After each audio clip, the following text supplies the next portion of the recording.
एक मच्छर बच्चे के कमरे में घुस गया। जुनूनी वह मच्छर को देखता और पीछा करता रहा। तभी जेनी ने गिरते वॉलपेपर में कुछ छिपा देखा। उसमें कुछ छिपा हुआ लग रहा था। जैसे ही वह वॉलपेपर खोलने वाली थी, खिड़की के बाहर अचानक शोर हुआ। जेनी उत्सुकता से वहां गई। आवाज नीचे से आ रही थी। वह घबराकर सीढ़ियों के पास पहुंची। उसने झुककर एक शांत कमरे को देखा और फिर झूमर जला दिया। मंद रोशनी ने उसे बहुत घबरा दिया। चारों ओर देखने के बाद जेनी ने आखिरकार राहत की सांस ली। पता चला कि खुली खिड़की से शोर आ रहा था। जब उसने खिड़की बंद की और मुड़ी, कुछ अजीब हुआ। खिड़की अपने आप फिर से खुल गई। जेनी का दिल धड़क उठा। उसने धीरे से पीछे मुड़कर देखा। हिम्मत जुटाकर फिर से हाथ बढ़ाया। अजीब था कि बहन खिड़की के बाहर थी पर अचानक अंदर आ गई। जेनी को भी लगा कुछ गड़बड़ है और वह धीरे से बहन की ओर गई। पर तीसरी बहन ने कहा वह यहीं थी। शायद खिड़की पर सिर्फ परछाई थी। इस बात ने जेनी को सन्न कर दिया। बहन ने कहा वह भाई से मिलने आई थी, पर अभी भाई ने गंदी बात कही, जिससे जेनी ठंडे पसीने से भीग गई। क्योंकि दूसरा भाई दुर्घटना से वनस्पति मनुष्य बन गया था। 3 साल से बिस्तर पर था। वह अचानक कैसे बोल सकता था? भाई के उपकरण की जांच करने के बाद जेनी ने राहत से दरवाजा बंद किया। उसने इसे बच्चों का मजाक समझा और बहन को गोद में लेकर कमरे में लौट आई। लेकिन तीसरी बहन ने फिर चौंकाने वाली बात कही, माँ अब तुमसे प्यार क्यों नहीं करती?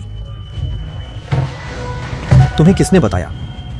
तीसरी बहन के जवाब देने से पहले ही नीचे से मशीन की आवाज आई। माँ भी जाग गई और बाहर आ गई। इस समय दूसरे भाई ने अपनी मुद्रा बदली, पर किसी ने ध्यान नहीं दिया क्योंकि दूसरे भाई की दिल की धड़कन में समस्या थी। माँ ने हृदय उत्तेजक निकाला और बेटे को पहले की तरह इंजेक्शन लगाया, पर इस बार दवा काम नहीं की। भाई की धड़कन बढ़ती गई। जिनको समझ आया कुछ गलत है, पलक झपकते ही भाई की धड़कन 200 प्रति मिनट हो गई। अंत में वह स्थिर हो गया। जिन ने आपात उपचार किया, पर सब व्यर्थ था। माँ यही तो आप चाहती थी, है ना? ये ईश्वर की इच्छा है। लगता है माँ में थोड़ा लड़कों का पक्ष है, या फिर वो बड़ी बेटी जेनी से प्यार ही नहीं करती। इसी थप्पड़ के असर से छोटे भाई की धड़कन चमत्कारिक रूप से सामान्य जैसे उसे बहन का अपमान देखकर खुशी हो। माँ ने छोटी बहन को उठाकर भाई को सांत्वना दी। लगता था जेनी ही बाहरी है।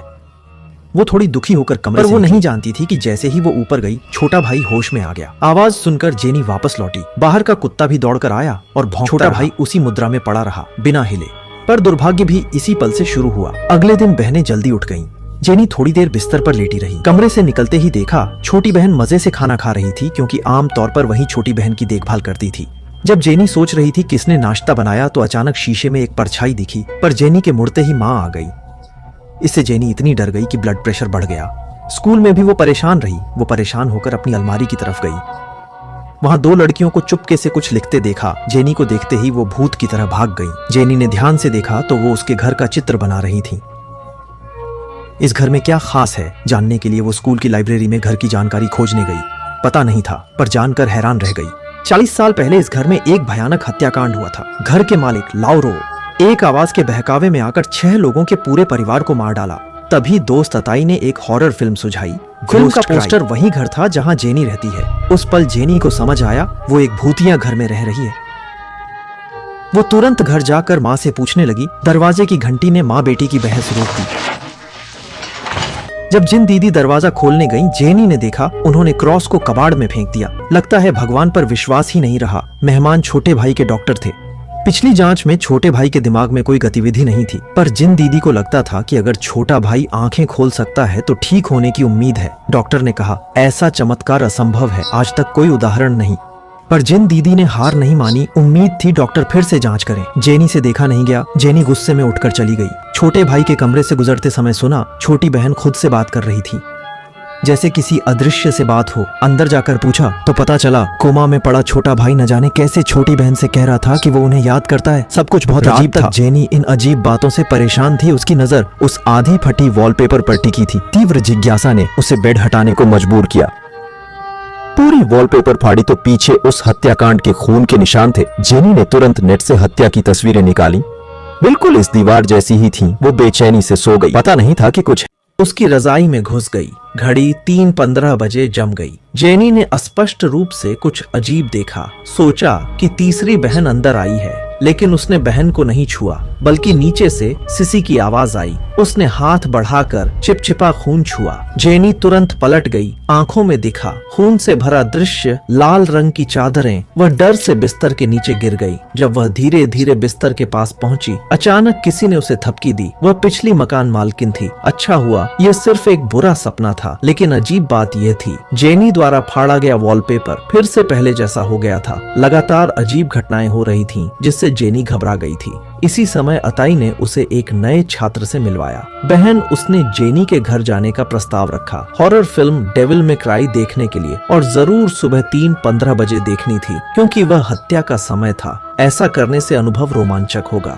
अगली सुबह दोनों वादे के अनुसार पहुंचे। जेनी ने धीरे से उन्हें अंदर आने दिया। माँ को जगाने के डर से जब अताई ऊपर आया, उसने देखा कि विला एक बड़े घेरे से घिरा था और सोचा कि यह जादुई घेरा हो सकता है। यह कहने के बाद तीनों ने फिल्म चलाना शुरू कर दिया। फिल्म में बताया गया कि यह घर एक विशेष जमीन पर बना था जो शैतानी शक्तियों की पूजा से भरा था और इस शक्ति को नष्ट नहीं किया जा सकता क्योंकि यह हमेशा कोई वस्तु ढूंढ लेती है या किसी व्यक्ति में छिप जाती है। जब वे फिल्म के डरावने माहौल में डूबे थे, दूसरे भाई के कमरे का दरवाजा खुल गया। जब जेनी ने कुछ अजीब देखा, दरवाजा फिर से बंद हो गया था। जब नरक का संवाद बोला गया, पूरे घर की बिजली चली गई और सबसे डरावनी बात थी कि समय ठीक 3:15 था। जेनी ने सोचा यह अताई की शरारत है। जेनी उन्हें बिजली बॉक्स खोजने तहखाने ले गई। इससे पहले वह कभी तहखाने नहीं गई थी। अताई ने फोन की टॉर्च जला दी। चारों ओर भयानक अंधेरा था। जेनी सबसे आगे चल रही थी। नीचे जाते ही उन्हें तेज गंध आई और अताई ने हैरानी से आवाज निकाली। नीचे उन्होंने एक लाल कमरा देखा। कुछ भी आपके दिमाग में घुस सकता है, उन्होंने कहा। यह घर आपको चीजें दिखाता है, यह आपके सपनों को प्रभावित करता है जब तक आप सच और झूठ में अंतर न कर सकें। सपना क्या है? और फिर धम्म खून बहने लगा। दिमाग में सब कुछ बदल गया। जेनी ने अताई को खतरनाक बातें सुनने दी। बिजली का बॉक्स ढूंढना मुख्य काम है। जब वे बिजली बॉक्स ठीक कर रहे थे, लाओ की छाया फिर से दिखी। पल भर में वह सिस्टर जिन बन गई। उसने तहखाने की हलचल सुनी थी। सुरक्षा के लिए जानबूझकर बंदूक लेकर जांच करने गया। लगभग अपनी बेटी को मार डाला। तभी एक काली छाया जिन के पीछे से गुजरी, पर किसी ने उन्हें नहीं देखा। 2 छात्रों के जाते ही जिन ने अपनी बेटी पर गुस्सा किया क्योंकि वह चिंतित थी कि बाहरी लोग रोगाणु लाएंगे, बेटे की बीमारी बढ़ाएंगे। जेनी ने कहा कि उसने किसी को भाई के पास नहीं आने दिया, पर जिन ऐसा नहीं मानती थी। कोई उसके कमरे में था। दरवाजा खुल गया। जब वे आए, मैंने बंद कर दिया। किसने उसकी पैंट उतारी? वह पूर्वाग्रही नहीं है। सो जाओ। जेनी ने भी बहस करना छोड़ दिया। अगले दिन डॉक्टर जांच के लिए आए। हैरानी से पाया दूसरे भाई में छोटी प्रतिक्रिया दिखी। इसका मतलब उसकी हालत बेहतर हो रही थी। जिन खुशी से उसकी प्रतिक्रिया जांचने आई और स्पष्ट जवाब मिला, लेकिन इस खुशी के पल में जिनको अचानक चक्कर आया। जब होश आया, वह धीमे से बुदबुदाई, तुम्हारा भाई वापस आ गया, तुम्हारा भाई वापस आ गया। इसी समय डॉक्टर ने बिस्तर के पास मक्खियां देखी। पहले उसने ध्यान नहीं दिया, फिर उसने बिस्तर पर एक कीड़ा रेंगते देखा और दूसरा भाई उसे घूर रहा था। डॉक्टर ने सावधानी से भाई को पलटा देखा कि उसकी पीठ सड़ चुकी थी। हजारों मक्खियां बिस्तर से निकलीं और डॉक्टर के मुंह में घुस गईं, लेकिन अगले पल सब कुछ फिर सामान्य हो गया। इस अजीब घटना के बाद डॉक्टर तुरंत वहां से चला गया। जब दूसरे भाई ने आंखें खोली, घर का कुत्ता उस पर भौंकने लगा, पर जिनको लगा कुत्ता ही अनाड़ी है, उसने कभी नहीं सोचा कि उसका बेटा बुरी शक्तियों से ग्रस्त है। जल्द ही समय 3:15 हो गया। अजीब घटनाएं शुरू हो गयी। तीसरी बहन ने दरवाजे पर काली छाया देखी। फिर मेडिकल किचन का दरवाजा अपने आप खुला। तीसरी बहन धीरे से किचन की ओर गई। जैसे ही वह अंदर गई, दरवाजा थम से बंद हो गया। वह घबरा कर मुड़ी। चीख सुनकर जेनी स्थिति देखने आई। उसने देखा दूसरे भाई का रोता हाथ बहन को पकड़े था। जेनी डर से मुंह ढककर अपने कमरे में भागी। वहां उसने बिस्तर पर अपना ही दूसरा रूप देखा। अगले ही पल दूसरे भाई ने बंदूक तानी। गोली की आवाज के साथ जेनी फिर से बुरे सपने से जागी। यह सब उलझन उसे वास्तविकता और भ्रम में अंतर नहीं करने देती, सिर्फ अंतहीन चिंता बची। अगले दिन जिन ने उपकरण से दूसरे भाई से बात की, कहा कि वह आंखों से अक्षर चुन सकता है। जियांगशेन, आंटी जियांग बहुत अच्छी हैं, मैं आपको याद कर रही हूँ। रोने की आवाज। इन शब्दों को देखकर जेनी जोर से रोने लगी। उसके दिल में दबा दुख आखिरकार बाहर आ गया। वह अब अपना दिल खोलने को तैयार थी और दोस्तों से वह राज शेयर किया जो कभी नहीं बताया था। पता चला कि वह पहले एक समस्याग्रस्त लड़की थी। उसने कई बुरे लड़कों से दोस्ती की थी। एक बार उसने जोश में आकर अपनी निजी तस्वीरें नेटिजन्स को भेज दी। अगले ही दिन उसकी तस्वीरें इंटरनेट पर हर जगह फैल गईं। सहपाठी माँ और छोटे भाई ने वे अश्लील तस्वीरें देख लीं। दूसरा भाई गुस्से में था और उसने फैलाने वाले से लड़ाई की। इस झगड़े के दौरान वह गलती से तीसरी मंजिल की बालकनी से गिर गया और वनस्पति मानव बन गया। हर बार यह कहानी सुनकर वे जेनी को दिलासा देते हैं कि खुद को दोष न दें, कम से कम दूसरा भाई अभी भी जीवित है और उसकी हालत में सुधार के संकेत हैं। लेकिन नियति ने पहले ही अपना मूल्य तय कर लिया था। उस रात गहरी रात में जेनी को लगा जैसे दरवाजे पर कोई छाया खड़ी है, लेकिन जब वह देखने उठी तो वहाँ कुछ भी नहीं था। हालांकि दूसरे भाई की स्थिति में सुधार अच्छी बात है, फिर भी जेनी को कुछ अजीब सा लग रहा था। सुबह होने पर उसने संबंधित किताबें पढ़ी जिनमें में लिखा था, न्यूरोसाइंस के तेज विकास के बावजूद वनस्पति मानव की स्थिति अभी भी अपरिवर्तनीय है। सहपाठी अताई ने भी संदेह जताया, यह मामला थोड़ा अजीब है। तुम्हारा भाई 2 साल से पीड़ित है। जब तुम इस नए घर में आए वह लगातार बेहतर होता गया। जब तक वह नहीं रहा, 1974 की शुरुआत में ही इस घर ने लाओ लुओ को पूरे परिवार की हत्या करवा दी। 1 साल बाद एक और परिवार ने भी लगभग वही त्रासदी दोहराई। सभी ने कहा कि तहखाने के लाल कमरे में समस्या थी और दूसरे भाई का बिस्तर ठीक लाल कमरे के ऊपर है, लेकिन वे यह नहीं समझ पाए। 1976 से अब तक इतने परिवार इस घर में रह चुके हैं, फिर वे सब सुरक्षित क्यों रहे? अतः का अनुमान है शायद क्योंकि बाइबल में 40 एक बहुत विशेष संख्या है और जब जेनी का परिवार यहाँ आया वह त्रासदी का ठीक 40वां वर्ष था। शायद वह बुरी शक्ति हर बार 40 साल के लिए सील हो जाती है। वैसे अब दूसरा भाई लोगों से बात कर सकता है। अतई ने सुझाव दिया कि सीधे उससे पूछ लो क्या हुआ। उस रात जेनी दूसरे भाई के बिस्तर के पास गई और सीधे मुद्दे पर पूछा, क्या तुम्हारे पास कोई है?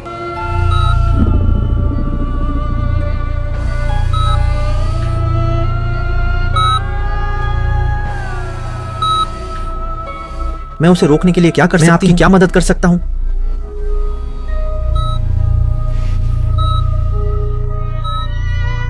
दूसरे भाई ने जेनी को संदेह से उसे मारने के लिए कहा। जेनी दुखी होकर उसके शरीर पर झुककर रोने लगी। फिर उसने दूसरे भाई से पुष्टि की कि क्या वह वाकई ऐसा चाहता है। हाँ सुनकर जेनी ने वेंटिलेटर बंद कर दिया। लेकिन अचानक अच्छा हुआ। दूसरे भाई ने समय पर अपने शरीर को नियंत्रित किया और बहन को वहां से जाने दिया। तभी जिन बहन आवाज सुनकर दौड़ी आई और जेनी के इस व्यवहार पर क्रोधित होकर चिल्लाई। आश्चर्यजनक रूप से उन्होंने पाया कि दूसरा भाई वेंटिलेटर के बिना भी स्वयं सांस ले सकता है। जिन बहन ने इसे बेटे की जीवित रहने की इच्छा माना और खुशी से रोने लगी, लेकिन उसने अपनी बड़ी बेटी की भावनाओं की बिल्कुल परवाह नहीं की। शायद यह सब इसलिए था क्योंकि वह पहले एक समस्याग्रस्त लड़की थी। जेनी पूरी रात सुन्न बैठी रही। अभी अभी हुई घटना को याद करके वह बहुत डर गई। अगले दिन उसने तुरंत अपने दोस्त के साथ यह बात साझा की। अताई ने उसे सलाह दी कि वह पूरे परिवार को इस घर से निकालने का कोई तरीका खोजे, अन्यथा अगर बुरी आत्माएं नियंत्रण में आ गईं, तो पूरे परिवार का जीवन खतरे में पड़ जाएगा। ये सुनते ही जेनी तुरंत घर लौट गई। वह चुपके से दूसरे भाई के कमरे में घुसी और उपकरण से बाहर चलो शब्द लिखे। जब जिन बहन अपने बेटे की देखभाल करने आई और देखा कि वह बाहर जाना चाहती है, उसने तुरंत खुशी से जेनी को बाहर धकेल दिया। जब वे बाहर धूप सेंक रहे थे, उस अवसर का लाभ उठाकर जेनी तहखाने में घुस गई और अंदर की दीवार खोल दी। जब वह पीछे के कमरे में पहुंची, उसने देखा कि दीवारें जमे हुए खून से सनी थीं। वहां से तीखी दुर्गंध आ रही थी और दीवार पर लिखा था, उन्हें मार डालो। तभी उसने बाहर से अपनी छोटी बहन की चीख सुनी। वह तुरंत बाहर भागी और पाया कि उनका कुत्ता झील में मर गया था। जेनी ने मुड़कर देखा कि दूसरा भाई डर से कांप रहा था। उसने दूसरे भाई की नजर का अनुसरण किया और समझ गई कि वह आंगन के जादुई घेरे से डरता है। जेनी को याद आया कि अताई ने बताया था कि यह घेरा बुरी आत्माओं को फंसा सकता है। इससे उसने अनुमान लगाया कि बुरी आत्मा इस घर से बाहर नहीं निकल सकती। यह सोचकर जेनी तुरंत अपनी माँ को बताने गई कि इस घर में कितने बुरे दरवाजे हैं। न सिर्फ दूसरे भाई के शरीर में बुरी आत्माएं हैं, बल्कि उसने तहखाने में भी एक अजीब लाल कमरा देखा है। उसे यह जानकर आश्चर्य हुआ कि उसकी माँ पहले से ही लाल कमरे की कहानी जानती थी। हमें उसे निमोनिया से बाहर निकलते देखना था और फिर जेनी बीमार पड़ गई। भगवान ने हमें प्रिय दिया, इसलिए मैंने भगवान को दिया। मैं हमें यहाँ लाया हूँ क्योंकि अगर कोई शक्ति है जो आपके भाई को ठीक कर सकती है, उसका घर बुरा है। उसका घर वास्तव में बहुत बुरा है और बहुत अशुभ भी। बहन जिन जैसे जादू में थी, जेनी की बातें सुन नहीं पाती थी और मानती थी कि दूसरा भाई अच्छा है, परिवार को कभी नुकसान नहीं पहुंचाएगा। माँ तेल नहीं ले रही, जेनी ने सामान पैक किया और तीसरी बहन के साथ रात में जब वह माँ के कमरे में पैसे ढूंढने गई,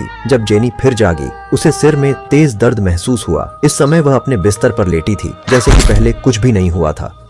वह धुंधली सी नीचे गई और एक अजीब महिला देखी। जेनी इस सुखद माहौल में खो गई, लेकिन जब परिवार खाने से पहले खुशी से प्रार्थना कर रहा था, अचानक थाली में खून टपका। जेनी ने छूकर देखा कि उसके माथे से खून बह रहा था और वह कब्रिस्तान से भाग गई। उसके माता पिता उसके कमरे में उसे देख रहे थे। उसके माता पिता उसके कमरे में उसे देख रहे थे। उसके माता पिता उसके कमरे में उसे देख रहे थे। उसके माता पिता उसके कमरे में उसे देख रहे थे। उसके माता पिता उसके कमरे में उसे देख रहे थे। उसके माता पिता उसके कमरे में उसे देख रहे थे। उसके माता पिता उसके कमरे में उसे देख रहे थे। उसके माता पिता उसके कमरे में उसे देख रहे थे। उसके माता पिता उसके कमरे में उसे देख रहे थे। उसके माता पिता उसके कमरे में उसे देख रहे थे। उसके माता पिता उसके कमरे में उसे देख रहे थे। उसके माता पिता उसके कमरे में उसे देख रहे थे। उसके माता पिता उसके कमरे में उसे देख रहे थे। उसके माता पिता उसके कमरे में उसे देख रहे थे। उसके माता पिता उसके कमरे में उसे देख रहे थे। उसके माता पिता उसके कमरे में उसे देख रहे थे। उसके माता पिता उसके कमरे में उसे देख रहे थे। उसके माता पिता उसके कमरे में उसे देख रहे थे। उसके माता पिता उसके कमरे में उसे देख रहे थे। जैसे ही दूसरा भाई ठीक हुआ, उसने माँ के पास आए छोटे भाई को गोली मार दी। बहन जिनको स्थिति की गंभीरता समझ आई, लेकिन वह बुरी आत्माओं द्वारा घर में गोली चला दी और बाहर नहीं निकल सकती थी। उसे बॉक्स के नीचे से क्रॉस निकालना पड़ा। जब दूसरा भाई अंदर आया, फिर वह जेनी के कमरे में आई, लेकिन किसी को नहीं देखा। जेनी ने पहले ही खतरे को भांप लिया था और तीसरी बहन के साथ पहले से ही छिप गई थी। लेकिन दूसरे भाई को जल्दी से उनके छिपने की जगह मिल गई। लेकिन अंदर आया वह दूसरा भाई नहीं था, बल्कि वह कुत्ता था जो पहले मर चुका था। जेनी ने बहन को पहले पड़ोसी के पास भागने को कहा और खुद दुष्ट कुत्ते से निपटने के लिए रुक गई। वह जल्दी से रसोई में चाकू लेने भागी। जब दुष्ट कुत्ते ने उस पर हमला किया, उसने चाकू पकड़ कुत्ते की गर्दन में घोंप दिया। फिर वह उठी और बार बार चाकू घोंपा। आखिरकार यहाँ के संकट का समाधान किया। लेकिन तीसरी बहन को दूसरे भाई ने रोक लिया था। रजाई ओढ़ा दी। जैसे ही तीसरी बहन मुड़ी, दूसरे भाई ने बंदूक उठाकर उस पर निशाना साधा। जब वह गोली चलाने वाला था, जेनी समय पर आकर उसे रोक लिया।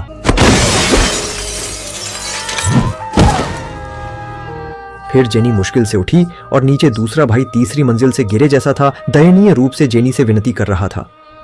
यह देखकर जेनी का दिल पिघल गया। वह दौड़कर दूसरे भाई का हाथ पकड़ा, बार बार माफी मांगी। लेकिन दूसरे भाई ने अचानक बात बदली और संदिग्ध मांग रहा। अचानक सामने थी चालाक तीसरी बहन। उसकी आंखें बहुत चालाक लग रही थी। उसकी आंखें बहुत चालाक लग रही थी। उसकी आंखें बहुत चालाक लग रही थी। उसकी आंखें बहुत चालाक लग रही थी। उसकी आंखें बहुत चालाक लग रही थी। उसकी आंखें बहुत चालाक लग रही थी। उसकी आंखें बहुत चालाक लग रही थी। उसकी आंखें बहुत चालाक लग रही थी। उसकी आंखें बहुत चालाक लग रही थी। उसकी आंखें बहुत चालाक लग रही थी। उसकी आंखें बहुत चालाक लग रही थी। उसकी आंखें बहुत चालाक लग रही थी। उसकी आंखें बहुत चालाक लग रही थी। उसकी आंखें बहुत चालाक लग रही थी। उसकी आंखें बहुत चालाक लग रही थी। उसकी आंखें बहुत चालाक। क्रूर दुष्ट आत्मा। जेनी ने तुरंत उसका हाथ पकड़ा और घेरे के बाहर की ओर खींचा। भले ही दूसरे भाई ने कितनी ही विनती की, वह रुकने को तैयार नहीं थी। जैसे ही दूसरा भाई घेरे के बाहर खींचा गया, उसका शरीर तेजी से सिकुड़ गया और वह फिर से पौधे जैसा दिखने लगा। दूसरे भाई ने लाल आंखों से अंतिम सांस में जेनी को धन्यवाद कहा, फिर पूरी तरह से शांत हो गया। जेनी एक तरफ दिल टूटे हुए रो रही थी। इस बार उसने वाकई अपने भाई को हमेशा के लिए खो दिया था। अचानक उसने तीसरी बहन की आवाज सुनी और फिर तीसरी बहन दौड़कर जेनी की गोद में आ गई। जेनी ने उसे गले लगाया। अंत में उसके दिल को कुछ सुकून मिला। अच्छा हुआ छोटा बच्चा ठीक था। वह मासूम आंखों से बहन से पूछ रहा था। वास्तव में कहानी का यह अंतिम दृश्य यहीं समाप्त होता। वास्तव में हालांकि बहनों ने एक जैसा बयान दिया, कहा कि दूसरे भाई ने माँ और चाची को मार डाला। फोरेंसिक डॉक्टर ने बंदूक पर उंगलियों के निशान से पुष्टि की कि वही हत्यारा था। लेकिन दूसरे भाई के डॉक्टर ने आपत्ति जताई, दृढ़ता से कहा कि वनस्पति अवस्था में वह बिस्तर से भी नहीं उठ सकता। गोली चलाना तो दूर की बात है, मामला यहीं समाप्त हो गया। आखिर बुरी आत्मा ने किसे नियंत्रित किया, दूसरे भाई को या जेनी को, अब कभी पता नहीं चलेगा। केवल ये कुख्यात भूतिया घर अब भी डरावनी कहानियों का स्रोत है। ये फिल्म घोस्ट क्राई अवेकनिंग एकमात्र ऐसी फिल्म है जो शांति से लोगों को डरा सकती है। हालांकि इसमें पारंपरिक हॉरर फिल्मों जैसा खून बहता नहीं दिखाया गया, लेकिन यह शांति में गरज सुनने जैसी दैनिक विघटन की भावना हर जीवन के क्षण में डर को गुस्सा देती है। क्रमिक घुटन अदृश्य भय को महसूस किए जाने वाले दबाव में बदल देती है। फिल्म का सबसे डरावना हिस्सा दीवारों से रिश्ता खून या अचानक दिखते भूत नहीं है, बल्कि पारिवारिक जुनून और अलौकिक शाप का मानवीय दुविधा में बुना जाना है। माँ का आत्मस्पर्शी अंगुली वही दरार है जहाँ से बुरी आत्मा प्रवेश करती है। स्वीकार करना चाहिए, नियंत्रित नहीं, सम्मान करना चाहिए। बलिदान नहीं, बुरी आत्मा भगाई गई पर खत्म नहीं हुई। शाप अभी भी जारी है। एक खुला अंत छोड़ते हुए झूठे जुनून में डूबना मन को एक कब्जे वाला भूतिया घर बना देगा। हानि से मेल मिलाप सीखना ही असली जागृति है। मैं शोताई हूँ, अगली बार फिर मिलेंगे।